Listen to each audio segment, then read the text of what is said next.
The Katha Upanishad, translated by Hume. First volley. Now, verily, with zeal did Vajrashravasa give his whole possession.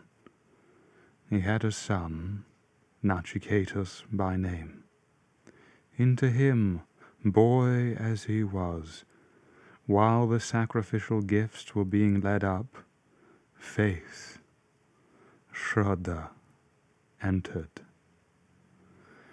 He thought to himself, their water drunk, their grass eaten, their milk milked, barren, joyless certainly are those worlds he goes to, who gives such cows.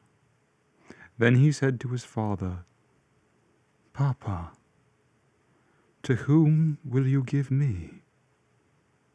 A second time, a third time. To him then he said, to death I give you. Of many I go as the first, of many I go as an intermediate. What pray has Yama, death, to be done, that he will do with me today? Look forward. How fared the former ones, look backward, so will the after ones. Like a grain, a mortal ripens. Like a grain he is born hither again. As a fire enters, a Brahman, a Brahmana, guest into houses, they make this the quieting thereof. Fetch water, Vashravata. Hope and expectation, intercourse and pleasantness, sacrifices and meritorious deeds, sons and cattle, all this he snatches away from the man of little understanding, in whose home a Brahman remains without eating.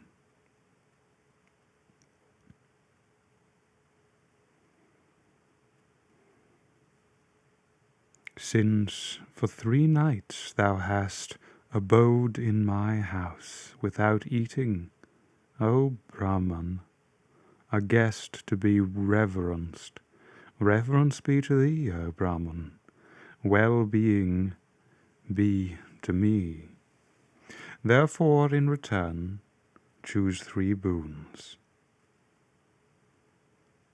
With intent appeased, well-minded, with passion departed, that Gautama toward me may be, O death, that cheerfully he may greet me, when from thee dismissed. This of thee, as boon the first I choose. Cheerful as formerly will be he, a Daulaki Aruni, from me dismissed. Happily will he sleep o' nights with passion departed, when he has seen thee from the mouth of death released. In the heavenly world there is no fear whatsoever. Not there art thou. Not from old age does one fear. Over both having crossed, hunger and thirst too, gone beyond sorrow, one rejoices in the heaven world. Thyself, O death, understandest the heavenly fire. Declare it to me, who have faith. Heaven world people partake of immortality. Thus I choose, with boon, the second.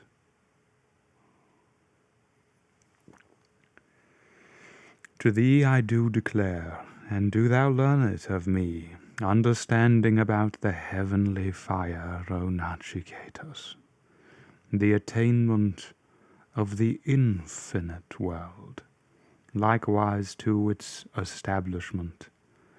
Know thou that is set down in the secret place of the heart, or the secret place. He told him of that fire as the beginning of the world, what bricks and how many and how built. And he too repeated that as it was told. Then, pleased with him, Death said again, delighting the great soul, said to him, a further boon I give thee here today. By thy name indeed shall this fire be known.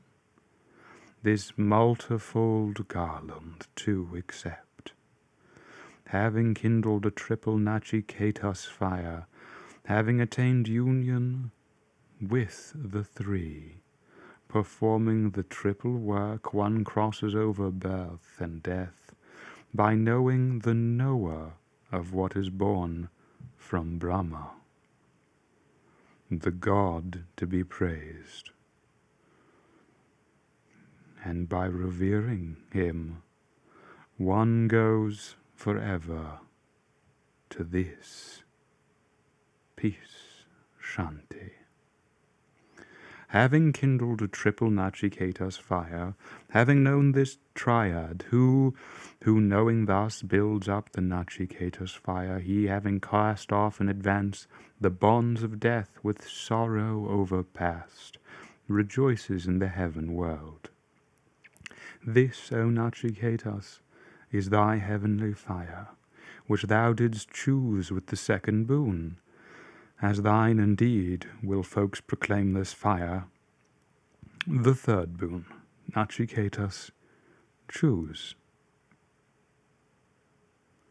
This doubt that there is in regard to a man deceased, he exists, say some, he exists not, say others. This I would know, instructed by thee. Of the boons this is boon third. Even the gods had doubt as to this of yore, for truly it is not easy to be understood. Subtile is this matter, this dham. Another boon, Nachiketas, choose, press me not, give up this one for me.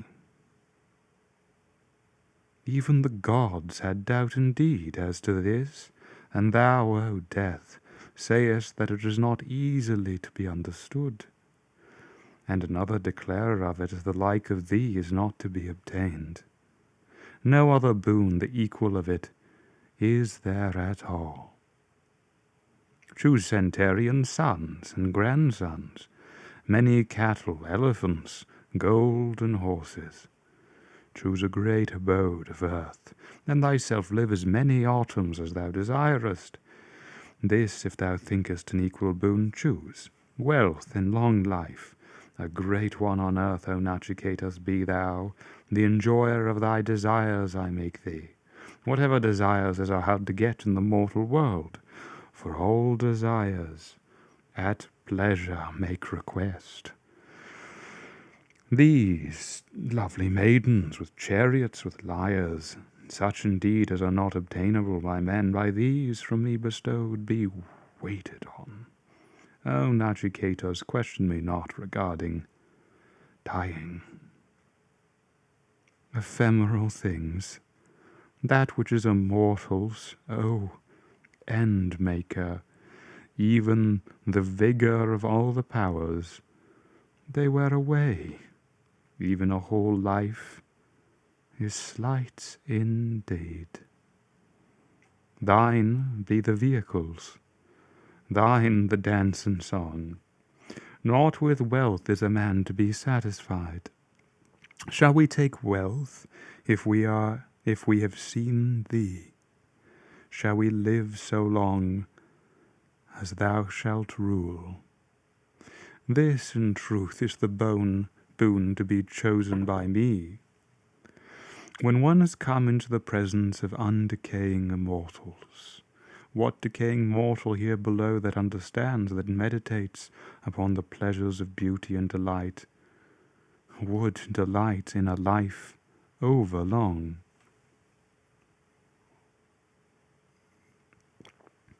This thing whereon they doubt, O death, where there is in the great passing on, tell me that, this boon that has entered into the hidden, no other than that does Nachiketas choose.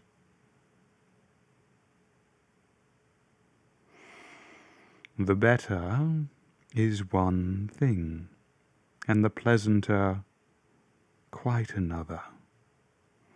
Both these of different aim bind a person. Of these two, well is it for him who takes the better. He fails of his aim.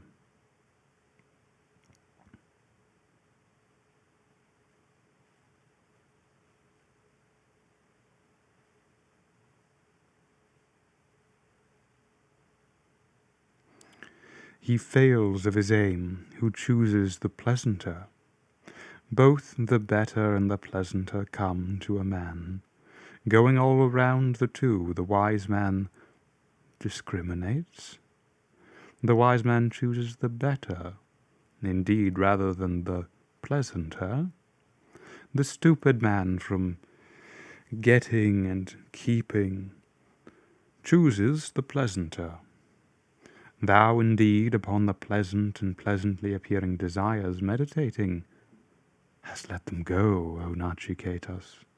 Thou art not one who has taken that garland of wealth into which many men sink down.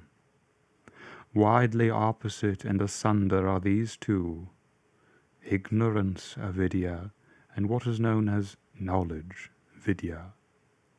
I think Nachiketas desirous of obtaining knowledge.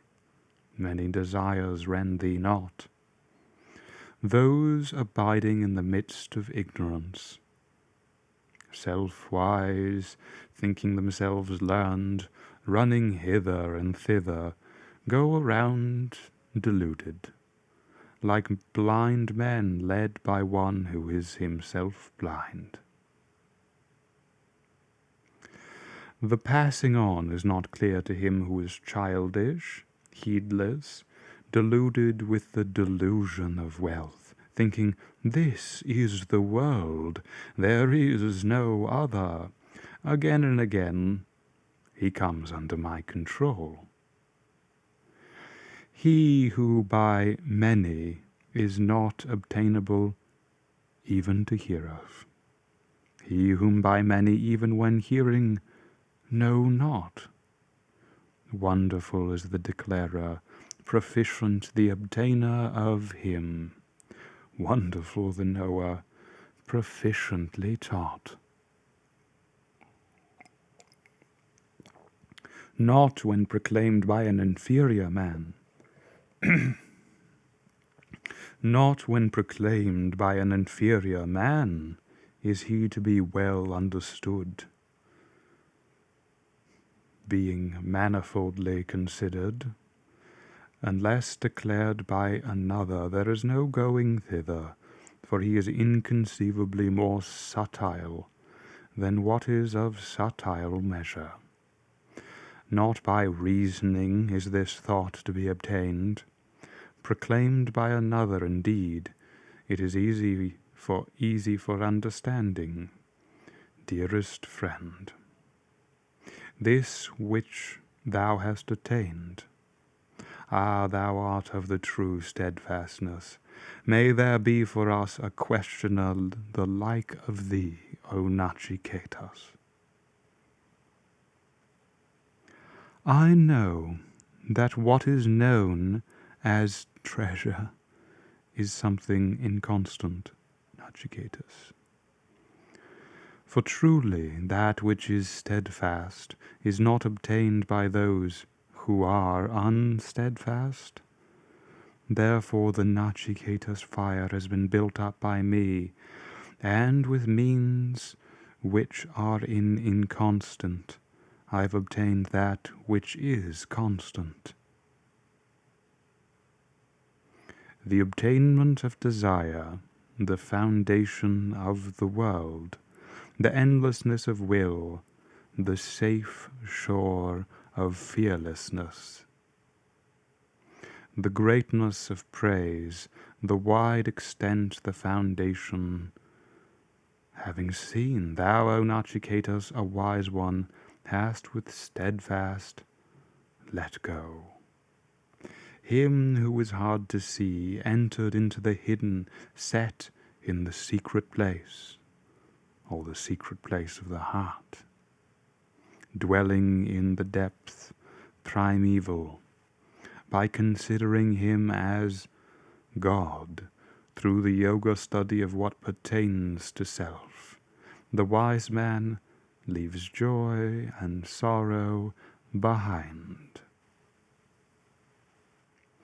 When a mortal has heard this and fully comprehended, has torn off what is concerned with the right, and has taken him as the subtle, then he rejoices, for indeed he has obtained what is to be rejoiced in. I regard Nachiketas a dwelling open, apart from the right and apart from the unright, apart from both what has been done and what has not been done here, apart from what has been and what is to be. What thou seest as that, speak that.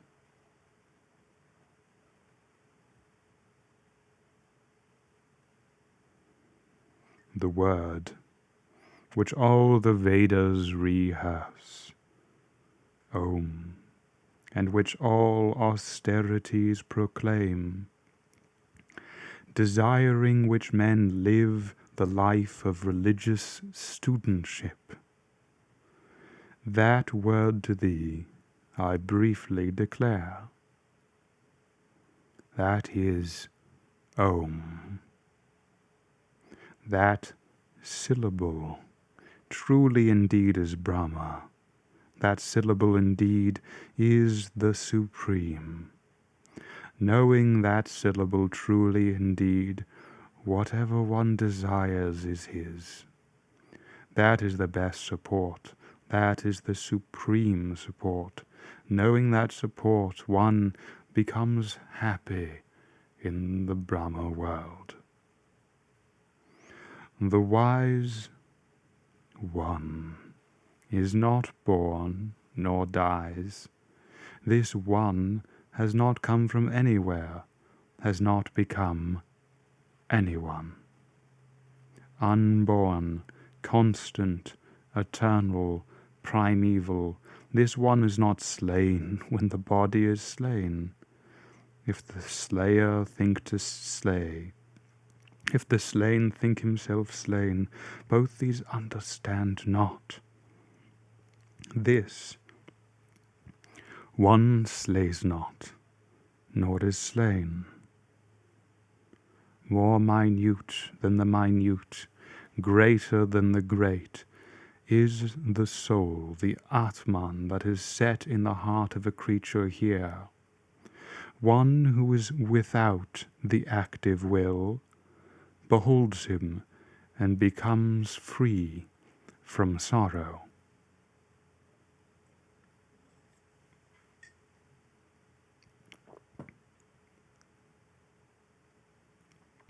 When through the grace of the Creator he beholds the greatness of the soul, sitting, he proceeds afar, lying, he goes everywhere. Who else than I is able to know the God who rejoices and rejoices not? Him who is the bodiless among bodies, stable among the unstable, the great all-pervading Atman, soul. On recognizing him, the wise man sorrows not. This soul is not to be obtained by instruction, not by intellect, nor by much learning. He is to be obtained only by one whom he chooses. To such a one, that soul reveals his own person. Not he who has not ceased from bad conduct, not he who is not tranquil, not he who is not composed, not he who is not of peaceful mind, can obtain him by intelligence. He for whom the priesthood and the nobility both are as food, and death is as a sauce, who really knows where he is?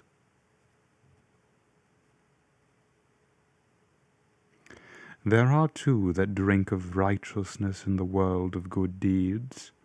Both are entered into the secret place of the heart, and in the highest upper sphere. Brahma knowers speak of them as light and shade, and so do householders who maintain the 5 sacrificial fires, and those two who perform the triple Nachiketas fire. This which is the bridge for those who sacrifice, and which is the highest imperishable Brahma, for those who seek to cross over to the fearless farther shore, the Nachiketas fire, may we master. Know thou the soul as riding in a chariot, the body as the chariot. Know thou the intellect as the chariot driver, and the mind as the reins. The senses, they say, are the horses, the objects of sense what they range over. The self combined with senses and mind, the wise men call the enjoyer. He who has not understanding, whose mind is not constantly held firm, his senses are uncontrolled, like the vicious horses of a chariot driver. He, however, who has understanding, whose mind is constantly held firm, his senses are under control, like the good horses of a chariot driver.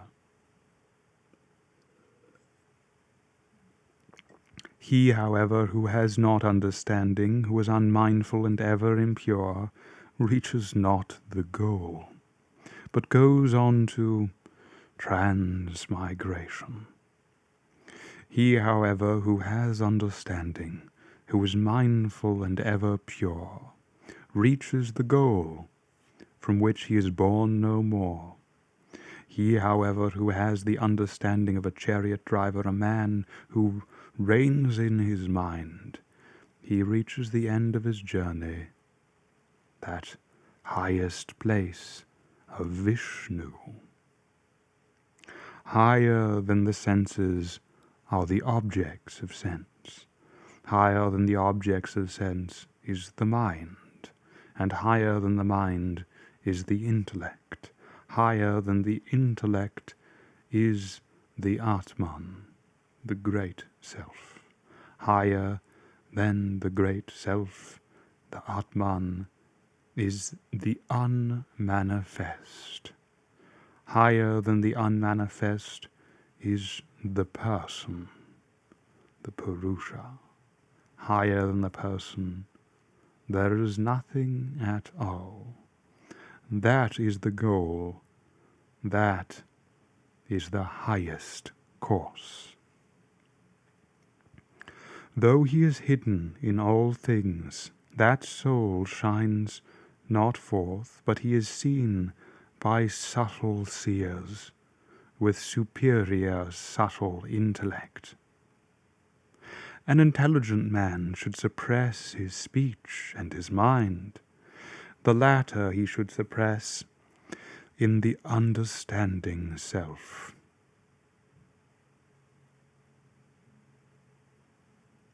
The understanding he should suppress in the great self, that he should suppress in the tranquil self. Arise ye, awake ye, obtain your boons and understand them. A sharpened edge of a razor, hard to traverse, a difficult path is this. The seers, the poets, the kavi declare.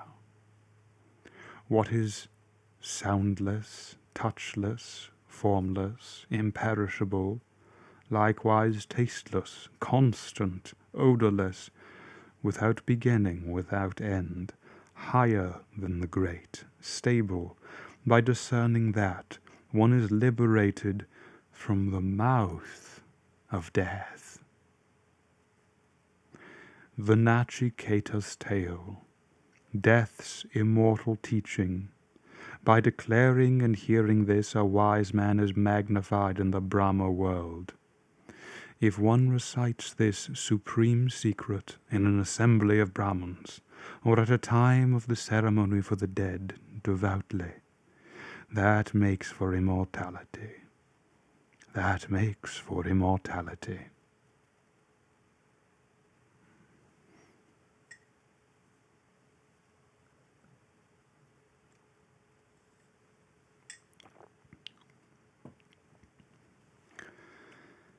The self-existent pierced the openings outward.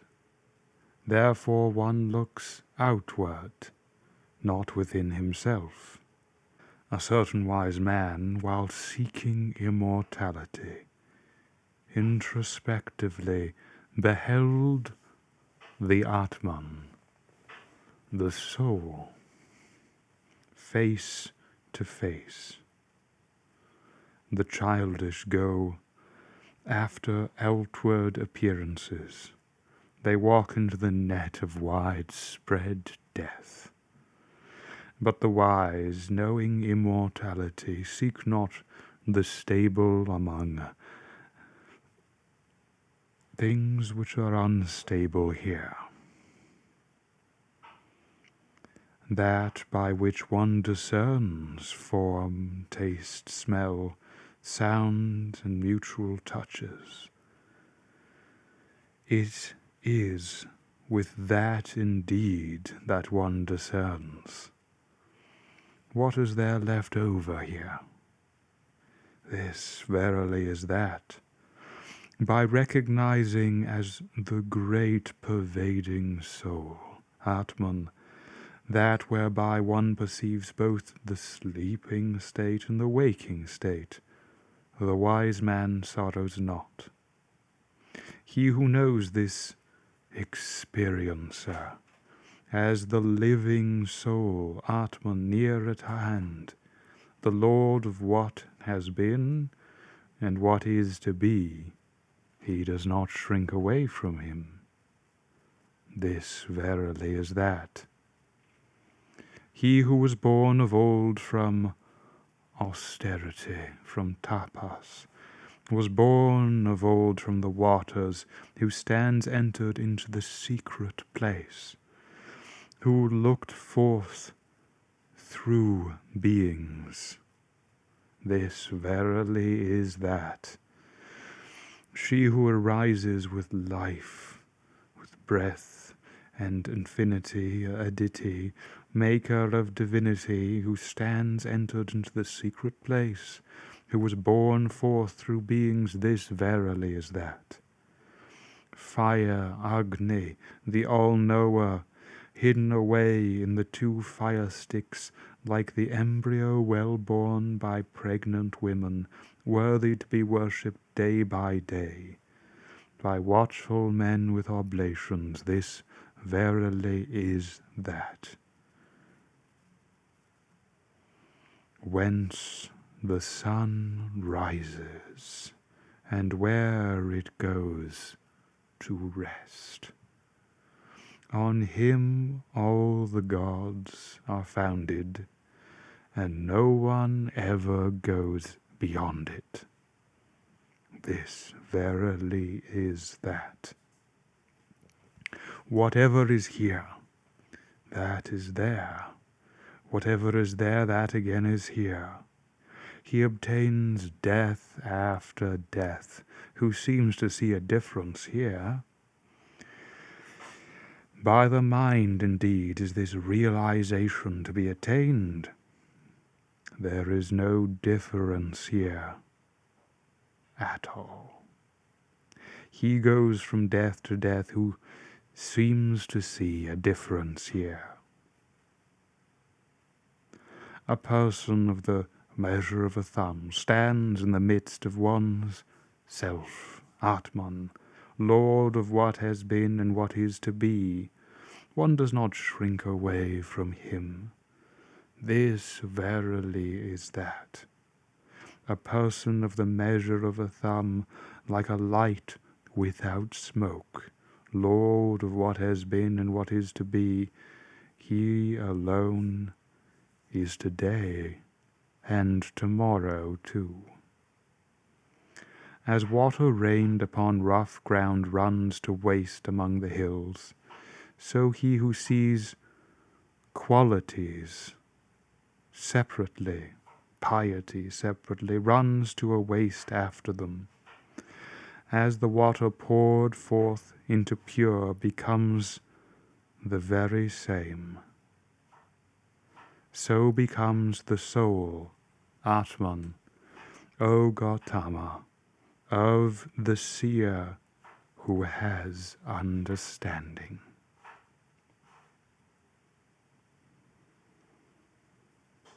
By ruling over the 11-gated citadel of the unborn, uncrooked-minded one, one sorrows not, but when liberated, he is liberated indeed. This verily is that. The swan, the sun in the clear, the Vasu in the atmosphere, the priest by the altar, the guest in the house, in man in broad space, in the right, in the sky, born in water, born in cattle, born in the right, born in the rock, is the right, the guest. Upwards the out-breath he leadeth, the in-breath inwards he casts. The dwarf who is seated in the middle, all the gods reverence.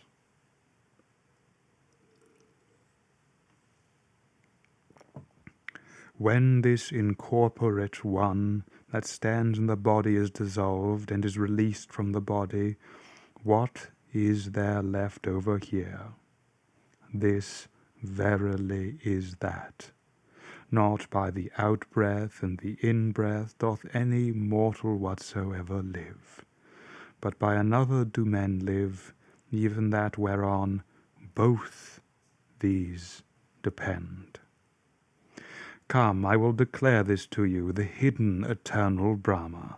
And now after it reaches death, the soul Atman, and how after it reaches death, the soul Atman fares, O Gautama.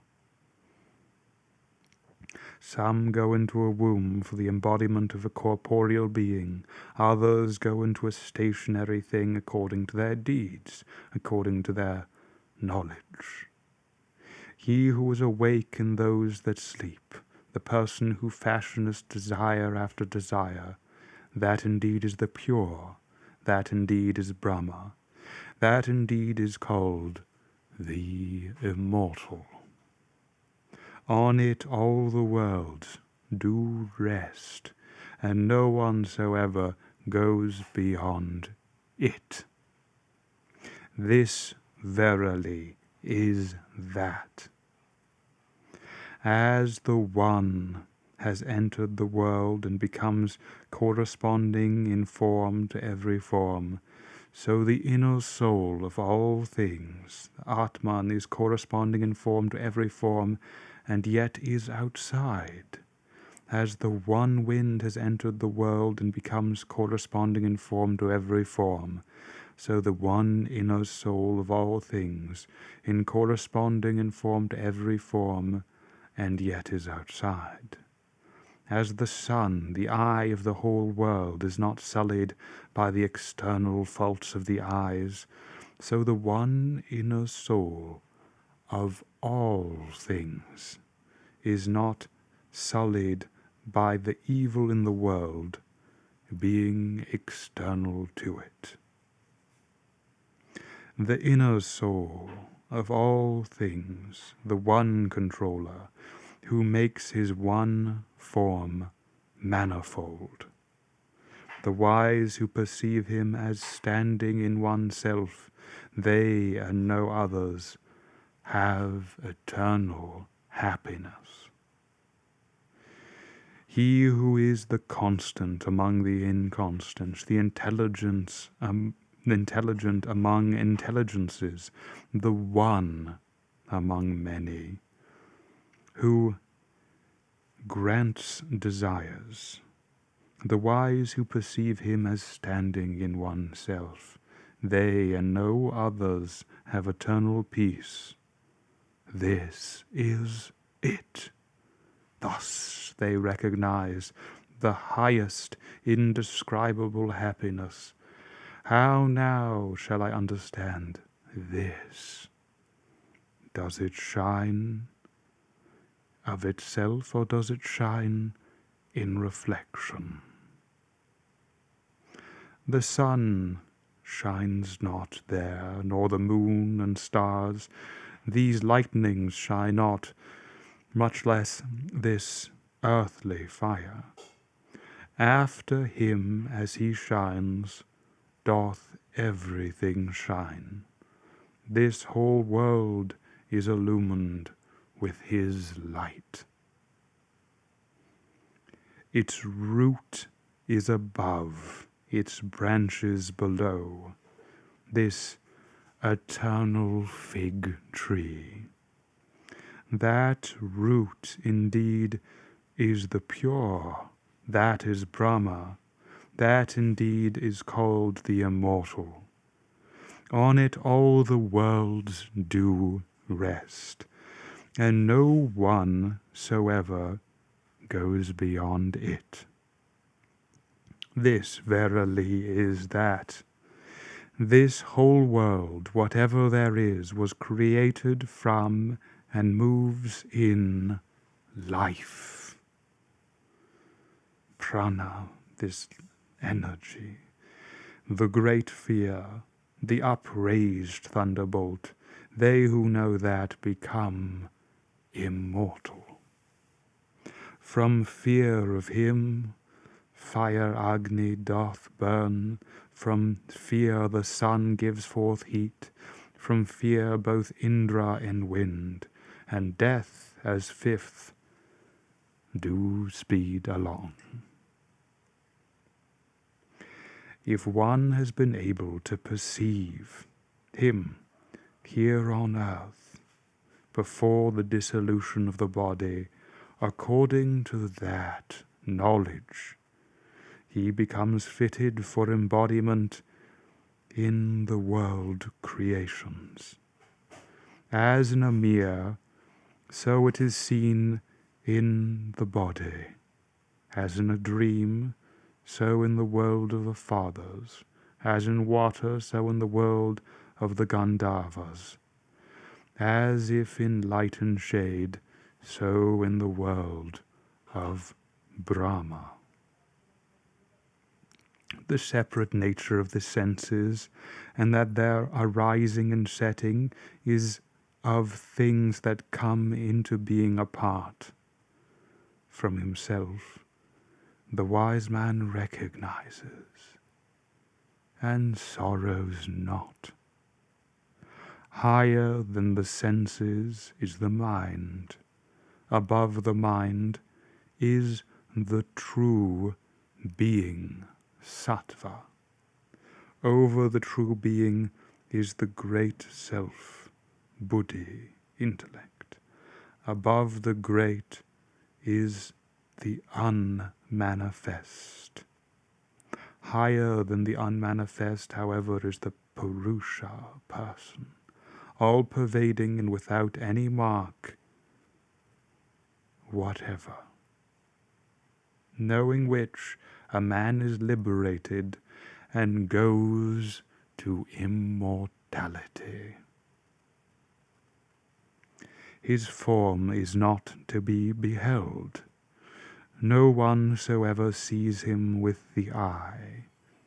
He is framed by the heart, by the thought, and by the mind.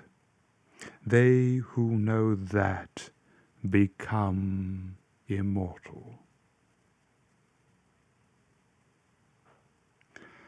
When cease the five sense knowledges together with the mind, and the intellect stirs not, that, they say, is the highest course. This they consider as yoga, the firm holding back of the senses. Then one becomes undistracted. Yoga truly is the origin and the end. Not by speech, not by mind, not by sight can he be apprehended. How can he be comprehended other than by saying, by one's saying, he is? He can indeed be comprehended by the thought he is, and by admitting the real nature of both his comprehensibility and his incomprehensibility. When he has been comprehended by the thought he is, his real nature manifests itself. When are liberated all the desires that lodge in one's heart, then a mortal becomes immortal. Therein he reaches Brahma. When are cut all the knots of the heart here on earth, then a mortal becomes immortal. Thus far is the instruction. There are 101 arteries of the heart. One of these passes up to the crown of the head. Going up by it, one goes to immortality. The others are for departing in various directions. A person of the measure of a thumb is the inner soul. Ever seated in the heart of creatures, him one should draw out from one's own body, like an arrow shaft out of a reed, with firmness. Him one should know as the pure, the immortal. Yea, him one should know as the pure, the immortal. Then Nachiketas, having received this knowledge declared by death and the entire rule of yoga, attained Brahma and became free from passion, free from death, and so may any other who knows this in regard to the soul. Atman.